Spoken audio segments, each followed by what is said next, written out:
1 year after the Thoraxian attack on Nexus Prime, the Great Chamber of the Galactic Council gleamed with fresh repairs and new security systems. Representatives from all 27 member species sat in their designated areas. But today there was a new section, one reserved for Earth. Admiral Susan Mitchell stood tall in her dress uniform, flanked by diplomat Ryan Cooper and a small delegation of human representatives.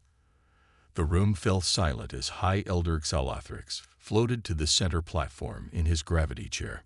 "Today marks a historic occasion," Xalathrix announced, his voice carrying through the chamber.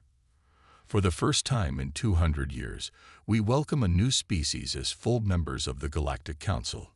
Applause rippled through the chamber, though Susan noticed some delegates were less enthusiastic than others. Not everyone was comfortable with humanity's unusual methods.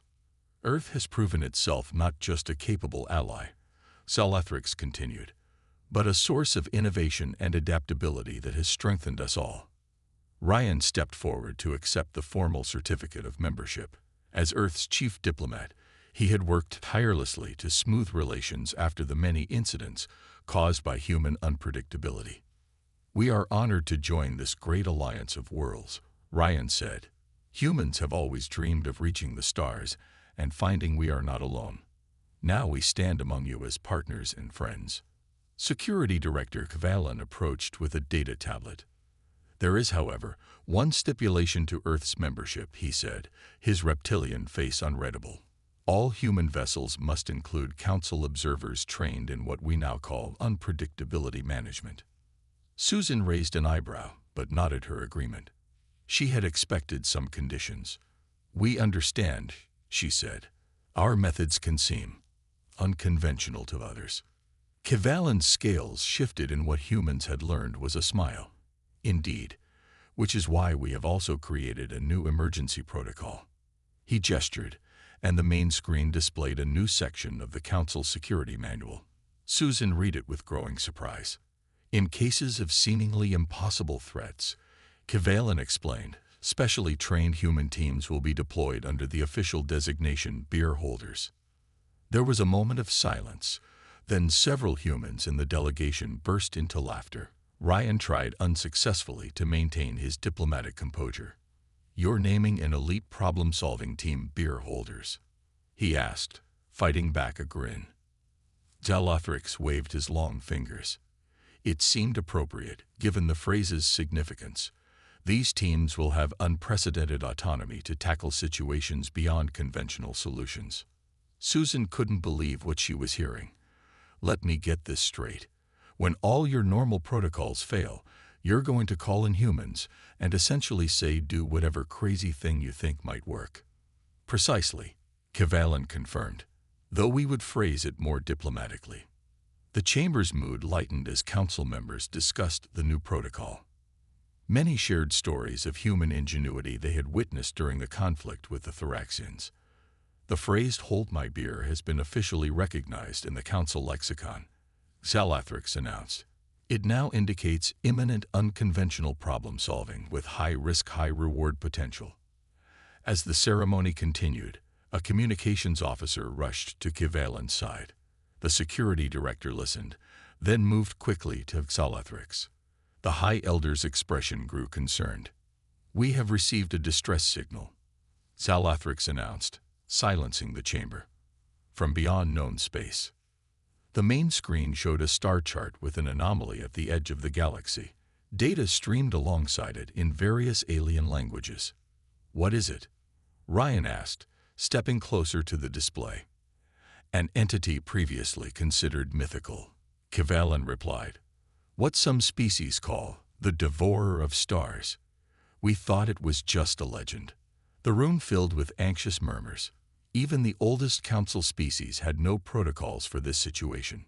Susan studied the data, her mind already racing through possibilities. She glanced at Ryan, who gave her a subtle nod. "Council members," she said, stepping forward, "I believe this one calls for a human solution." She stood tall, facing the gathered representatives of 27 worlds who now looked to humanity for salvation. "Hold my beer." Throughout the council chamber, Alert systems activated automatically. But this time, no one panicked. Instead, the aliens watched with something new in their expressions: hope. The galaxy had changed. What was once feared was now embraced. Human unpredictability had become the greatest weapon against the unknown.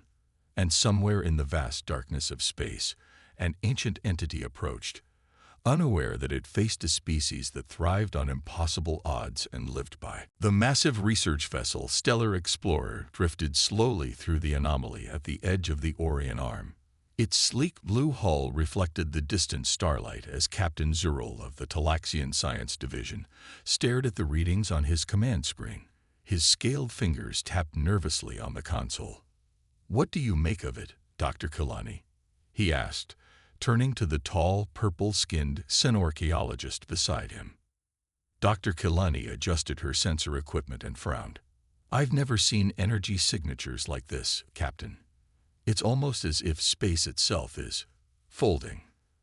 The Talaxians had ruled this sector for nearly 800 years, ever since the humans had destroyed themselves in what the historical records called the Final War. Earth was now just a radioactive museum, a reminder of what happened when a species grew too violent too quickly. "Send out Probe 7, Captain Zurul ordered. "Let's get a closer look without risking the ship." As the probe launched into the swirling blue-green anomaly, Dr. Kalani's sensors suddenly lit up. "Captain, I'm detecting solid objects within the distortion." The probe's camera activated, sending back images that made the entire bridge crew fall silent. Floating in the center of the anomaly was a massive metal structure, cylindrical and gleaming. It stretched for miles, its surface covered with intricate patterns that pulsed with soft light. "Is it alive?" someone whispered. "No," Dr. Kalani said, studying her readings. "It's a ship, or a station, and it's waking up." Inside the enormous vessel named Phoenix Ascendant, deep in its central core, computer systems that had been running on minimal power for a millennium suddenly surged to life. Lights flickered on throughout massive chambers filled with rows upon rows of cryogenic pods. Each pod contained a sleeping human, preserved in perfect stasis. In the central control room, a holographic figure appeared above the main console. She took the form of a woman in simple clothing, her digital body glowing with soft blue light. Phoenix Ascendant Restoration Sequence initiated, the artificial intelligence named Diana announced to the empty room. "Beginning revival protocols for primary crew." In Pod A001, Alan West felt consciousness returning like a slow tide. His muscles ached as they remembered how to move. His lungs burned as they took their first real breath in 1,000 years. His eyes opened slowly, adjusting to the dim blue light above him. The pod hissed as it opened. Alan's body, maintained by the pod's medical systems, was still strong despite the centuries of sleep. He sat up slowly as memories returned. Earth dying. Nations falling. The secret project to save humanity's best and brightest. The desperate launch as the world burned. "Welcome back, Chief West," Diana's voice echoed through the chamber. "Revival successful. Vital signs stable." Alan swung his legs over the side of the pod, feeling the cold metal floor beneath his bare feet. "How long?" he asked, his voice rough from disuse. 997 years, 3 months, 16 days since departure," Diana replied. "We have reached the calculated position for Project Phoenix initialization." Around him, other pods were opening. First, the essential personnel, medical staff, engineers, security. Soon, the huge chambers would be filled with the sound of 500,000 humans waking from their long sleep. "Status of the ship?" Alan asked, accepting a simple gray uniform from a robotic assistant. "All systems functioning at optimal levels. Manufacturing centers have completed their assigned production queues. The fleet is ready." Alan smiled as he dressed. The plan had worked. While humanity was believed extinct, they had been traveling, building, preparing. Diana had guided the ship for centuries, following the instructions programmed by Earth's finest minds before the end. Outside, the Talaxian probe continued its scan of the massive human vessel, unaware that it was being analyzed in return. Deep within the Phoenix Ascendant, Diana monitored the alien ship. "We have company, Chief West," she reported. "A vessel of unknown configuration is scanning our outer hull." Alan nodded as he walked toward the command center, where the ship's leaders would gather. "So the galaxy moved on without us, just as we expected." He paused, looking at the holographic display showing the stars outside. "Let's find out what we missed." Project Phoenix was about to begin. After 1,000 years of presumed extinction, humanity was back. The command center of the Phoenix Ascendant hummed with activity as more humans awoke from their long sleep. Screens lit up around the circular room, showing different sections of the massive ship. Alan West stood at the main console, reviewing reports as they came in. "Revival process at 20% completion," Diana reported. "Medical teams report no major complications." The doors slid open, and Commander Olivia Murphy entered. She was tall with short brown hair and moved with the confidence of someone born to lead. Though she had just awakened from a 1,000-year sleep, her mind was sharp and focused. "Chief West," she said, nodding to Alan. "Good to see a familiar face." "Commander," Alan replied with a slight smile. "Diana says everything is on schedule." Olivia looked up at the large screen showing the Talaxian vessel and our visitors, still scanning us. "They don't seem to realize we're awake yet." More people arrived at the command center. Keith Daniels, head of security, Dr. Victoria Hayes, chief diplomat, and Noah Bennett, the ship's lead scientist. They gathered around the central table as Diana projected a holographic image of the galaxy. "While you slept," Diana explained, "I continued to gather data through our long-range sensors. The galaxy has changed considerably in the last millennium." The hologram zoomed in on Earth's solar system. The humans watched in silence as Diana showed them their former home, now a barren world surrounded by Talaxian monitoring stations. "They keep it as a memorial," Diana said. "Or at least, that's what they tell their people." "And the colony worlds?" Olivia asked. "Divided among various alien federations and empires. Most human structures were destroyed or repurposed." Keith Daniels, a broad-shouldered man with dark skin and alert eyes, studied the Talaxian ship. "What do we know about them?" "The Talaxians evolved on a high-gravity world," Diana replied. "They're physically stronger than humans, but move slower in standard gravity. Their technology is advanced but inefficient.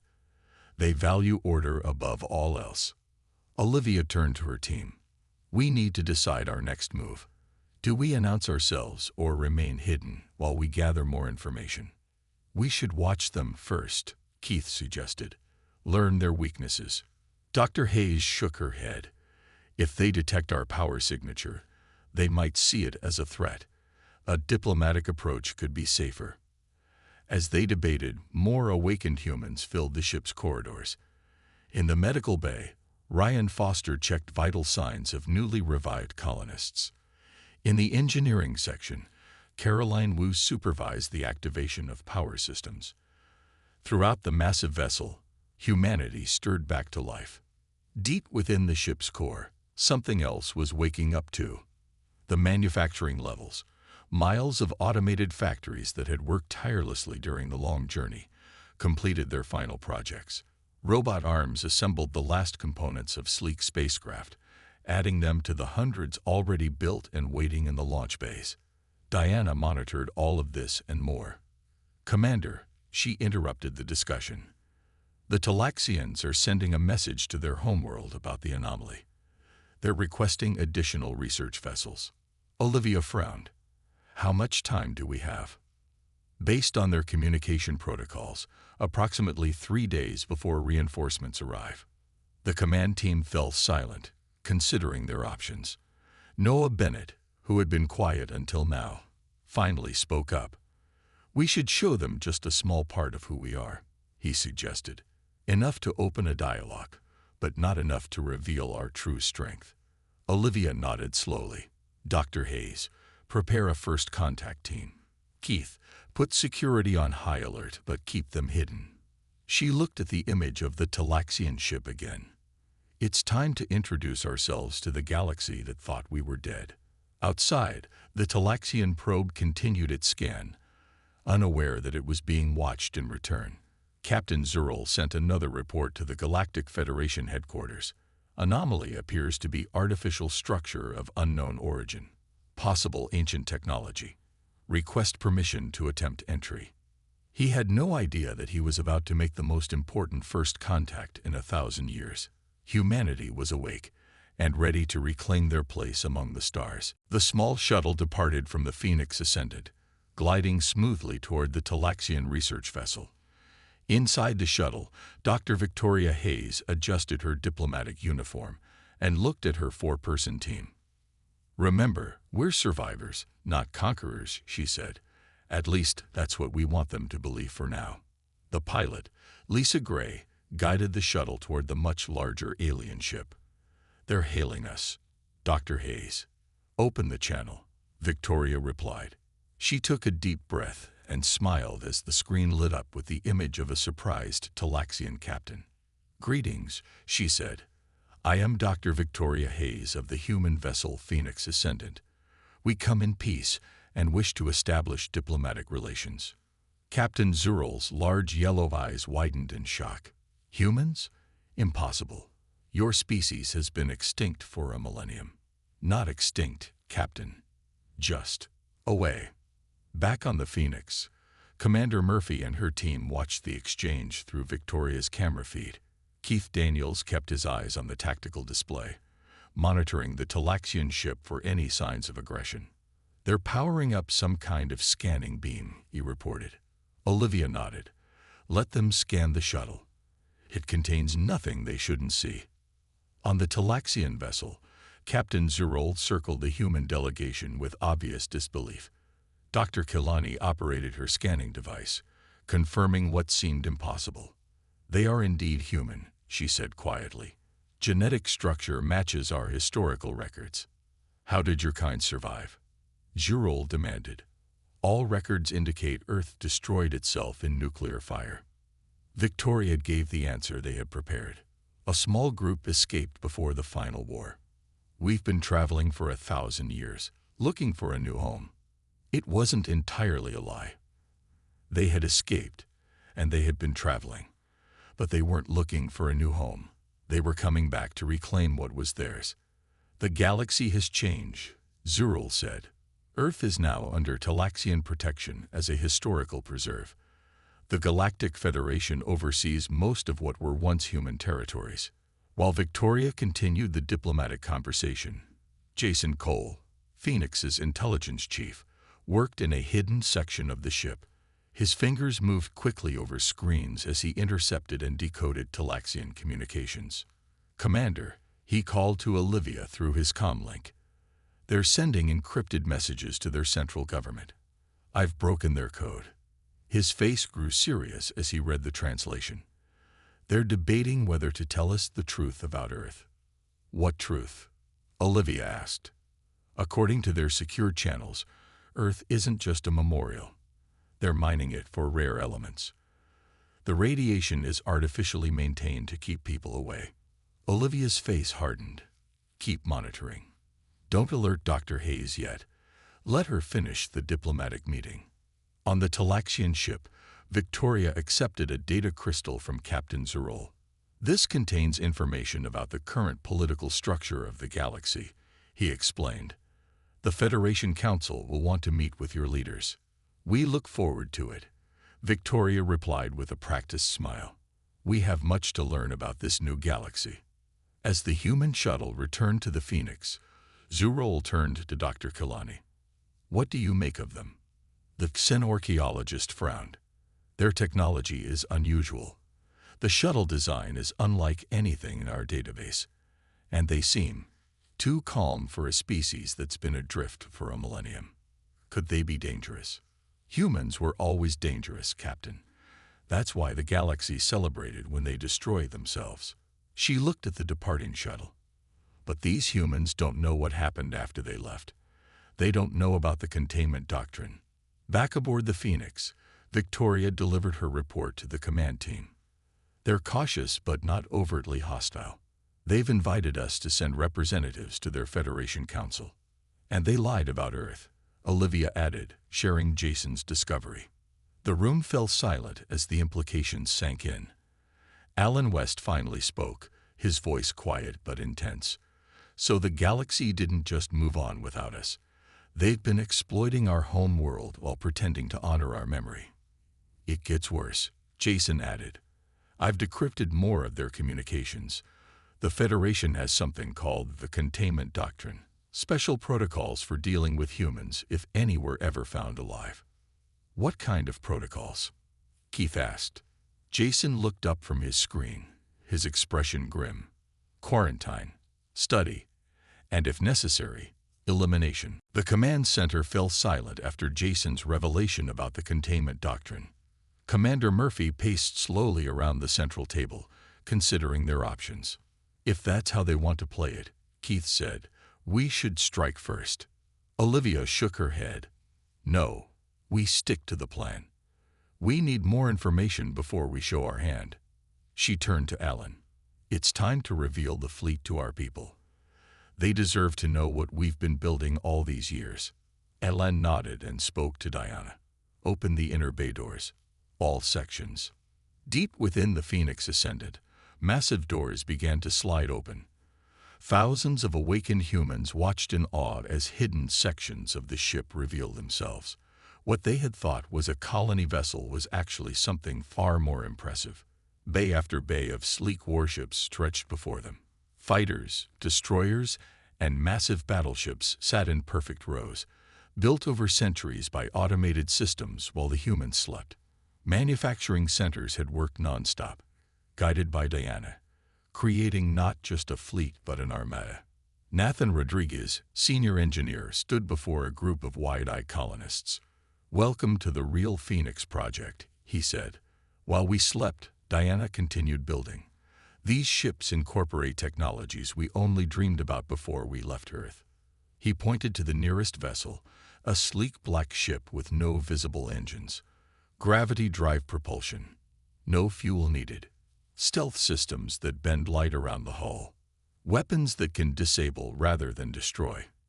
In another section, Dr. Sam Elliott led a team through biological research labs. Our journey wasn't just about escape, he explained to the scientists around him. It was about evolution. He displayed genetic charts on a large screen. For 1,000 years, Diana has been running simulations, testing genetic improvements. We're still human, but we've prepared ourselves for any environment we might encounter. Caroline Wu gathered with the political and strategic team. The Talaxians and our Federation think they're dealing with refugees, she said. They expect us to be desperate, grateful to be allowed back into galactic society. She smiled coldly. They have no idea we're coming back as equals, or perhaps more than equals. On the bridge, Olivia met with her command staff. The Talaxians have requested a meeting with our full leadership team aboard their ship. Obviously, that's not happening. We could invite them here instead, Victoria suggested, and show them all this. Keith gestured to the displays showing their fleet. Not yet. Jason looked up from his console. Commander, I found something else in their communications. References to preserved specimens. What kind of specimens? Olivia asked. Human specimens. Living ones. Jason's face was grim. It seems some humans survived on Earth after all. The Talaxians have been keeping them in what they call cultural preservation habitats. You mean zoos, Alan said quietly. That's exactly what I mean. And according to these records, there are still human descendants on at least 3 worlds, living as attractions. The room temperature seemed to drop as this news sank in. Olivia's expression hardened. Change of plans, she said. Victoria, accept their invitation for a diplomatic meeting, but stall for time. Say we need to prepare our leaders. She turned to Keith. Activate the stealth scouts. I want eyes on Earth and these preservation habitats. Nathan stepped forward. "Commander, the fleet is ready. The question is, are we?" Olivia looked around at her team, people who had trusted her enough to sleep for 1,000 years under her leadership. "We didn't come all this way to be specimens or refugees. We came to take back what's ours." She walked to the main view screen, which showed the stars beyond their ship. Somewhere out there was Earth, their lost home. "Diana, begin Phase 2 of Phoenix Protocol," she ordered. "It's time to stretch our wings." Throughout the massive ship, hidden systems activated. The outer hull, which had appeared dormant and ancient to the Talaxian scanners, began to transform. Layer by layer, advanced technology awakened, systems that had been waiting a millennium for this moment. The Phoenix was ready to rise from its ashes, and the galaxy wasn't ready for what was coming. 3 sleek scout ships slipped away from the Phoenix ascended, their hulls bending light around them to become nearly invisible. Each headed in a different direction, one toward Earth, one toward the Talaxian homeworld, and one toward the nearest Federation outpost. On the bridge of the first scout ship, Commander Olivia Murphy studied the tactical display. "How long until we reach Earth?" The pilot, Eric Powell, checked his instruments. 6 hours at current speed, Commander. The stealth systems are working perfectly. No sign of detection." Olivia nodded and turned to Alan West, who had insisted on joining this mission. "Ready to see home again." After 1,000 years, Alan's face showed a mix of hope and fear. "I'm not sure what to expect." Meanwhile, on the Phoenix Ascendant, Victoria Hayes prepared for another meeting with the Talaxians. This time, Captain Zerol had come aboard their shuttle, though he seemed nervous to be inside the human vessel. "Your ship is quite impressive for refugees," Zerol said, looking around the meeting room. "How many of your kind survived?" Victoria smiled politely. "Enough to start again, Captain. We're a resilient species." "Indeed." Zerol's yellow eyes narrowed slightly. "The Federation Council is very interested in meeting your leaders. They're sending a diplomatic vessel that will arrive in 2 days." "We look forward to it," Victoria replied. "In the meantime, perhaps you could tell us more about what happened to Earth after we left." In another section of the Phoenix, Nathan Rodriguez worked with his engineering team on a special project. They had taken apart several pieces of Talaxian technology from the shuttle. "Their power systems are inefficient," Nathan said, examining a small device, "and their computer cores are at least a century behind what Diana created during our journey." Caroline Wu watched the engineers work. "Can we use that advantage?" "Absolutely," Nathan replied with a grin. "We're already creating interfaces to their communication network. Soon we'll be able to access any system in their Federation." The scout ship approaching Earth entered the solar system cautiously. Eric slowed their approach as they detected numerous Talaxian monitoring stations around the planet. "Heavy security for a memorial," Olivia remarked. "I'm picking up mining operations on the far side of the moon," reported Lisa Gray, the ship's sensor operator. "And there's significant activity on Earth's surface, concentrated in what used to be the Pacific Northwest." As they moved closer, the ship's sensors provided images of their home world. Much of Earth remained a wasteland, radiation still lingering in the atmosphere, but there were clear signs of alien activity. Mining facilities, research stations, and what appeared to be enclosed habitats. "Take us down," Olivia ordered. "I want a closer look at those habitats." The scout ship descended through Earth's atmosphere, its stealth systems hiding it from Talaxian sensors. They hovered above a massive domed structure built in what had once been Oregon. "Life signs inside," Lisa reported. "And they're human." Alan's hands gripped the console tightly. "They survived. After all this time, some of us stayed behind. Or were left behind," Olivia said grimly. "Let's find out which." They landed near the habitat and used portable stealth units to approach unseen. Through the clear sections of the dome, they could see trees, grass, and simple wooden buildings. And people, humans dressed in basic clothing, working in fields or tending animals. It's like a living museum, Lisa whispered. They found an access point and entered the habitat. Hidden by their stealth technology, they observed the humans inside. These people were smaller than those from the Phoenix, with simpler features and less diversity. They spoke English, but a different version, with strange words mixed in. As they watched, a group of Talaxians entered the habitat through a large door. The humans immediately lined up, showing a mix of fear and resignation. "Today we honor your ancestors," one Talaxian announced. "Visitors have come to observe your cultural rituals. Perform well." Olivia and her team exchanged horrified glances as they realized the truth. These weren't survivors who had rebuilt. They were captives, bred and kept for exhibition. "We've seen enough," Olivia said, her voice tight with anger. "Get samples of their DNA. We're taking this to the Federation Council." Back on the Phoenix, Jason Cole received their transmission. His face darkened as he reported to the command team. "It's not just Earth," he said. "The other scout ships found similar habitats on 2 more worlds. Humans kept as living artifacts." Victoria looked at the images from Earth, her diplomatic calm finally cracking. "This changes everything." "Yes," Caroline agreed. "We're not just reclaiming our place in the galaxy now. We're liberating our people," Keith finished. Diana's holographic form stood in the center of the Phoenix command room, surrounded by the ship's leadership team.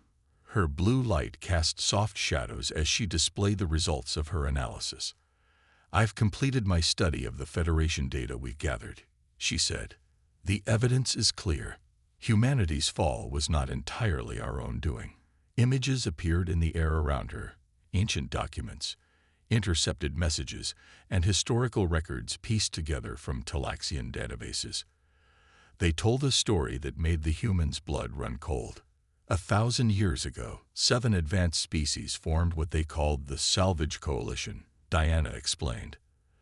They saw Earth's rapid technological development as a threat. Rather than risk humans joining the galactic community as equals, they decided to ensure our destruction.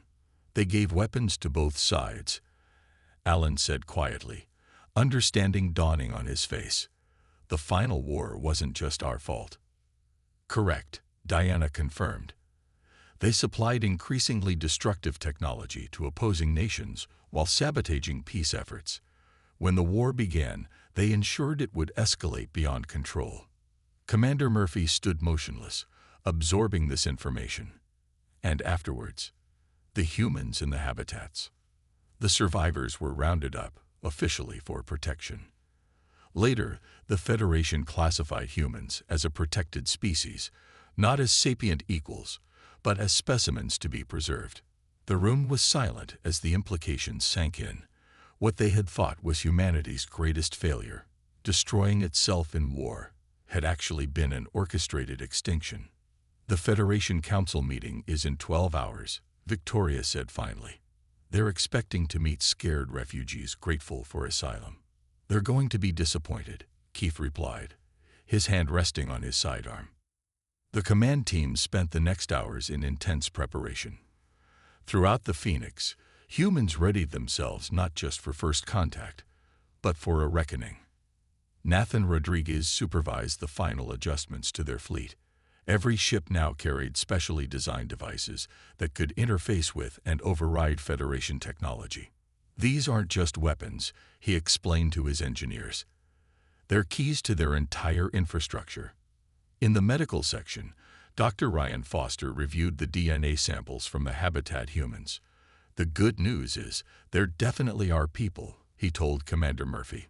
"The bad news is they've been selectively bred for docility and simplicity. They've been treated like animals." "Can we help them?" Olivia asked. Ryan nodded. "With our advanced genetic medicine, yes. It will take time, but we can reverse much of what's been done to them." As the deadline approached, the Phoenix Ascendant began to change. Its outer hull, which had appeared dormant and ancient to Talaxian scanners, transformed. Layer by layer, the true nature of the vessel revealed itself, not the desperate last hope of a dying species, but the sword of their vengeance. The Federation diplomatic vessel arrived on schedule, a massive ship flanked by smaller escorts. It dwarfed the Talaxian research vessel, its design clearly intended to impress and intimidate. They'd brought warships to a diplomatic meeting, Jason observed, monitoring their approach. 7 vessels, heavily armed. Good, Olivia replied. That makes this simpler. She turned to Victoria. You still want to try diplomacy first? Victoria nodded firmly. We give them one chance to do the right thing. Just one. The Federation delegation requested that the human representatives shuttle to their vessel. Instead, Commander Murphy invited them aboard the Phoenix. After some hesitation, they agreed. The Federation ambassadors, representatives from 7 different species, entered the Phoenix's meeting chamber with obvious disdain. They looked around at the human delegation with the same expression one might use when viewing animals in a zoo. We welcome the survivors of Earth back to galactic society, announced the Talaxian representative, his voice carrying false warmth. The Federation Council has prepared a generous resettlement package for your people on an outer colony world. How thoughtful, Olivia replied with a cold smile. Before we discuss our future, however, we'd like to discuss our past. She nodded to Diana, who activated the central display. Images appeared of the human habitats, the mining operations on Earth, and the classified Federation documents detailing the Salvage Coalition's actions 1,000 years ago. Perhaps, Olivia said as the Federation delegates shifted uncomfortably in their seats, you'd like to explain why you helped destroy our civilization, then kept our survivors as pets. The lead ambassador, a tall being with gray skin, stood abruptly. This meeting is over. You clearly aren't ready for civilization. No, Olivia replied. But we're ready for justice. Throughout the room, hidden panels opened as armed humans emerged, weapons trained on the delegation. Outside, the Phoenix's true form was finally revealed as its massive hull split open to show what lay within, a fleet of warships ready for launch. The galaxy was about to learn that humanity had not spent the last 1,000 years running. They had spent it preparing. Alarms blared across the Federation fleet as the Phoenix Ascendant revealed its true nature, what had appeared to be a single vessel split apart into hundreds of ships, each one powered up and ready for combat. The Federation commanders watched in horror as their sensors registered weapons beyond their understanding. Inside the Phoenix's command center, Olivia Murphy faced the Federation delegation. We don't want war, she said firmly, but we will have justice. The lead ambassador, now significantly less arrogant, stared at the tactical display showing his surrounded ships. What do you want? First, the immediate liberation of all humans kept in habitats. Second, the return of Earth to human control. Third, recognition of humanity as a sovereign power with the same rights as any Federation member. Impossible, sputtered a Talaxian representative. You can't simply appear after 1,000 years and demand. We can, and we are, Olivia interrupted. You have 1 hour to begin compliance, or we will take matters into our own hands. As the stunned delegation was escorted back to their ship, the Phoenix fleet moved into position around key Federation installations. Nathan Rodriguez's engineering teams deployed their special devices, small probes that attached to Federation communications relays and began spreading through their network. All ships report ready, Commander Keith said. If they choose to fight, we can disable their weapons systems without casualties. Olivia nodded. Let's hope it doesn't come to that. On planets across the Federation, humans and habitats looked up in wonder as sleek ships appeared in their skies. The Talaxian guards fled as the vessels landed and humans from the Phoenix stepped out. In one habitat in what had once been Oregon, a young woman named Lily watched with wide eyes as Alan West approached her community. Who are you? She asked, her dialect slightly different from his own. Family. Alan replied simply. We've come to take you home. Throughout the Federation, panic spread as communication systems displayed the same message on every screen. Images of human habitats, mining operations on Earth, and historical records of the Salvage Coalition's actions. The Phoenix had bypassed all security, revealing the Federation's thousand-year lie to every citizen of every world. Federation ships scrambled to respond, but found their weapon systems mysteriously offline. When they tried to target the human vessels, their computers refused to comply. In orbit around Earth, the Phoenix's main vessel hovered over the radiation scrubbers that had kept the planet toxic for centuries. Nathan's team disabled them one by one, beginning the process of healing the world. "How long until Earth is habitable again?" Olivia asked. "With our technology, just a few years," Ryan replied. "The damage isn't as bad as they wanted everyone to believe." The Federation Council, faced with military paralysis and a public relations disaster, had little choice. They agreed to negotiate. Victoria Hayes led the human diplomatic team, presenting terms that would reshape galactic politics forever. "Humanity does not seek revenge," she told the Council. "We seek partnership, but a true partnership, not the dominance you've practiced for a millennium." 6 months later, Alan West stood on a hillside in what had once been Washington State. The Phoenix's terraforming technology had already begun to heal the land. Green shoots pushed through soil that had been dead for centuries. Beside him stood Lily, one of many habitat humans now receiving medical treatment to reverse generations of genetic manipulation. She looked at the construction nearby, where humans from the Phoenix worked alongside their Earth cousins to build the first true human settlement in 1,000 years.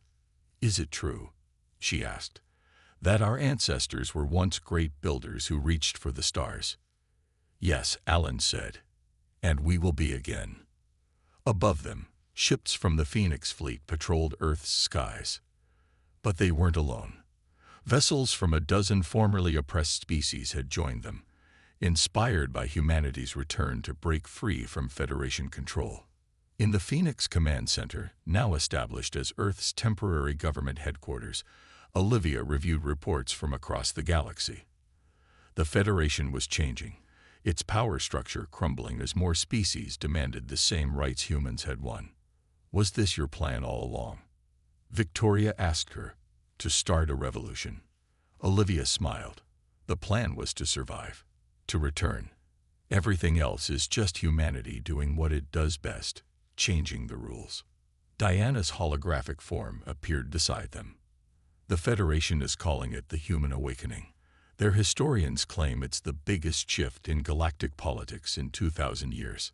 They haven't seen anything yet," Olivia replied. "We're just getting started." On 1,000 worlds across the galaxy, beings of all kinds looked up at their night skies with new eyes. The stars were changing. A species everyone thought was extinct had returned, bringing with them not just advanced technology, but dangerous ideas about freedom and self-determination. Humanity had risen from its ashes, just as the Phoenix of legend, and the galaxy would never be the same again.